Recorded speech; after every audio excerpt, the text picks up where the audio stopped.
wabarakatuh. Hai teman-teman sekalian, saya Nurul Aini, mahasiswa Prodi BKPI semester 3 dari Universitas Islam DDI Andre Gruta Haji Abdurrahman Ambo Dalek. Pada video kali ini saya akan membahas materi mengenai pengorganisasian pendidikan. Oke teman-teman sekalian, sebelum membahas mengenai apa itu pengorganisasian pendidikan, terlebih dahulu kita harus memahami apa yang dimaksud dengan administrasi pendidikan. Nah, jadi teman-teman sekalian, administrasi pendidikan itu dapat dipahami sebagai proses pengelolaan segala proses pendidikan untuk mencapai tujuan pendidikan yang telah ditetapkan sebelumnya. Yang dimana adapun cara mengelola segala proses pendidikan itu mencakup banyak hal, baik itu melalui perencanaan, pengorganisasian, pengarahan, pengkoordinasian, pengawasan, dan penganggaran. Nah, dari hal-hal yang tadi saya sebutkan itu, salah satu yang saya sebutkan itu ada yang namanya pengorganisasian pendidikan. Nah, apa itu pengorganisasian pendidikan? Pengorganisasian pendidikan merupakan proses sistematis atau terencana atau terstruktur dalam mengatur elemen-elemen atau komponen-komponen pendidikan dalam upaya mencapai tujuan pendidikan yang telah ditetapkan sebelumnya. Adapun fungsi dari pengorganisasian pendidikan itu adalah untuk dapat menciptakan lingkungan pembelajaran atau lingkungan pendidikan di mana setiap elemen atau komponen-komponen pendidikan yang mencakup sumber daya manusia, baik itu tenaga pendidik maupun siswa yang dididik, atau material, mencakup sarana dan prasarana serta prosedur dapat bersaling melengkapi dengan melakukan pengorganisasian pendidikan. Selanjutnya, bagaimanakah pengorganisasian pendidikan di Indonesia sendiri? Di Indonesia sendiri itu pengorganisasian pendidikan diatur dalam kerangka otonomi daerah, di mana lembaga pendidikan itu diberi wewenang untuk mengelola sumber daya secara mandiri, seperti yang tertulis di Undang-Undang Nomor 20 Tahun 2003 tentang Pengorganisasian Pendidikan. Nah, Undang-Undang tentang Pengorganisasian Pendidikan tersebut membahas pokok-pokok inti yang terbagi menjadi 4, yaitu tentang peran pemerintah secara aktif bersama dengan masyarakat. Yang dimaksud di sini adalah tentang bagaimana pemerintah ini berperan dan bekerja sama dengan masyarakat untuk dapat menunjang proses pendidikan ini sehingga tujuan pendidikan yang telah ditetapkan itu dapat tercapai secara efisien dan maksimal. Lalu yang selanjutnya adalah jenis dan jalur pendidikan. Yang dimana maksudnya ini adalah bahwa jalur pendidikan itu dibagi menjadi 3, yaitu jalur formal, non formal, dan informal, serta penekanan pada keberagaman program dan kurikulum yang disesuaikan dengan potensi daerah dan peserta didik. Karena setiap daerah dan peserta didik itu kan memiliki potensi yang berbeda-beda, sehingga kurikulum yang dibuat itu seharusnya dibuat dengan menyesuaikan berdasarkan potensi dari daerah dan peserta didik yang berbeda-beda tersebut. Lalu yang ketiga adalah tentang prinsip penyelenggaraan berbasis asas demokrasi, keadilan, keberagaman, dan tentang bagaimana memberdayakan potensi yang dimiliki oleh peserta didik.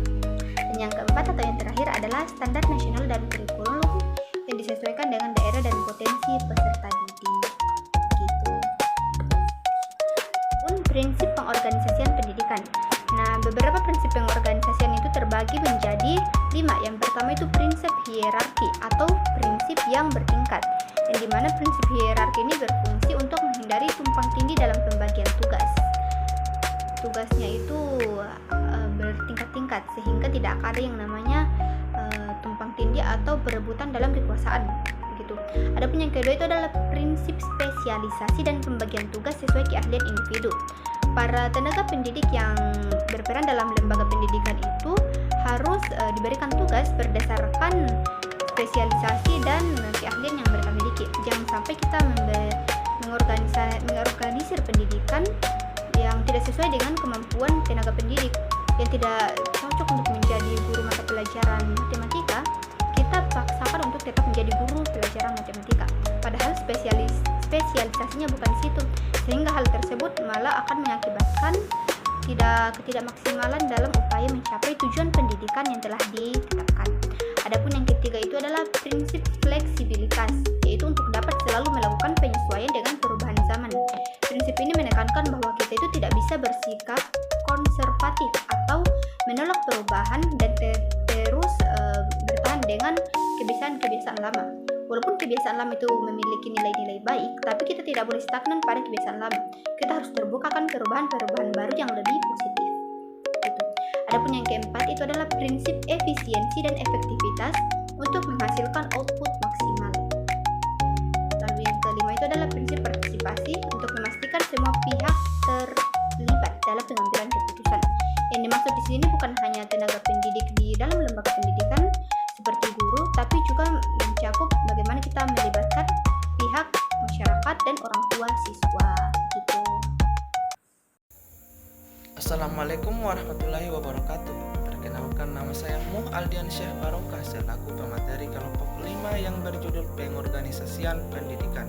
Di sini saya akan melanjutkan pemaparan materi yang telah dijelaskan oleh teman kelompok saya sebelumnya. Adapun materi yang akan saya bawakan kali ini yaitu diantaranya bagaimana pengorganisasian pendidikan diterapkan dalam lembaga pendidikan dalam hal khususnya di lingkup bimbingan dan konseling, serta apa tantangan utama dalam pengorganisasian pendidikan di Indonesia dan bagaimana solusi yang dapat dikembangkan untuk mengatasinya. Nah, langsung saja kita bahas. Yang pertama yaitu bagaimana pengorganisasian pendidikan diterapkan dalam lembaga pendidikan dalam hal khususnya di lingkup bimbingan dan konseling.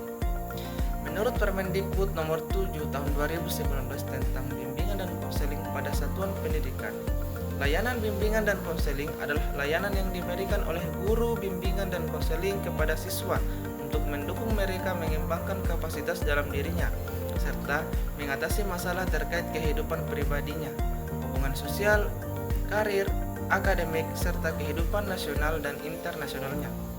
Pengorganisasian adalah suatu langkah mencapai suatu tujuan dengan membagi tugas ke hal-hal kecil dan tugas-tugas tersebut dibebankan kepada orang yang sesuai dalam memaksimalkan pencapaian tujuan. Ada beberapa hal yang dapat dilakukan dan jika dikaitkan ke dalam ruang lingkup bimbingan dan konseling maka akan menjadi seperti di bawah ini.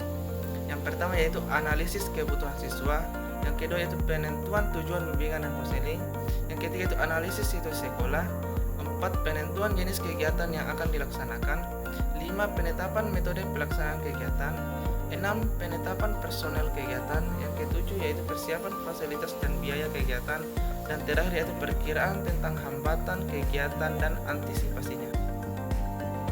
Nah, selanjutnya, apa tantangan utama dalam pengorganisasian pendidikan di Indonesia dan bagaimana solusi yang dapat dikembangkan untuk mengatasinya? Tantangan dan solusi dalam pengorganisasian pendidikan dihadapkan pada berbagai tantangan terutama di negara berkembang seperti Indonesia. Di antaranya itu yang pertama yaitu birokrasi yang berbelit dan korupsi menyebabkan inefisiensi alokasi dana.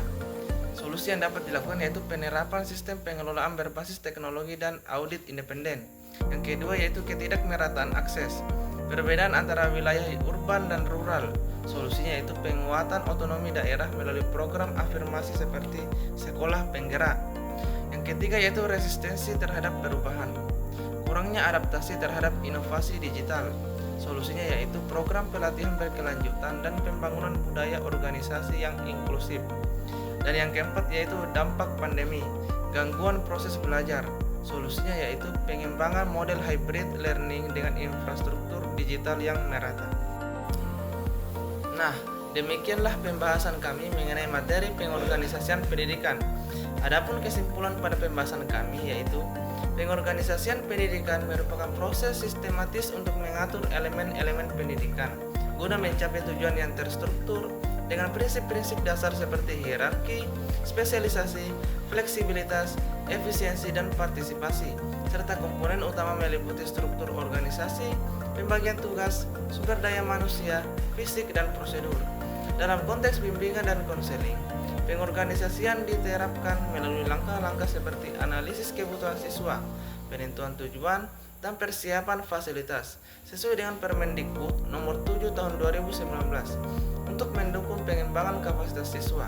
Di Indonesia, tantangan utama seperti birokrasi, ketidakmerataan akses, resistensi perubahan, dan dampak pandemi dapat diatasi melalui teknologi, otonomi daerah, pelatihan, dan model pembelajaran hybrid, sehingga pengorganisasian pendidikan menjadi lebih efektif dan adaptif.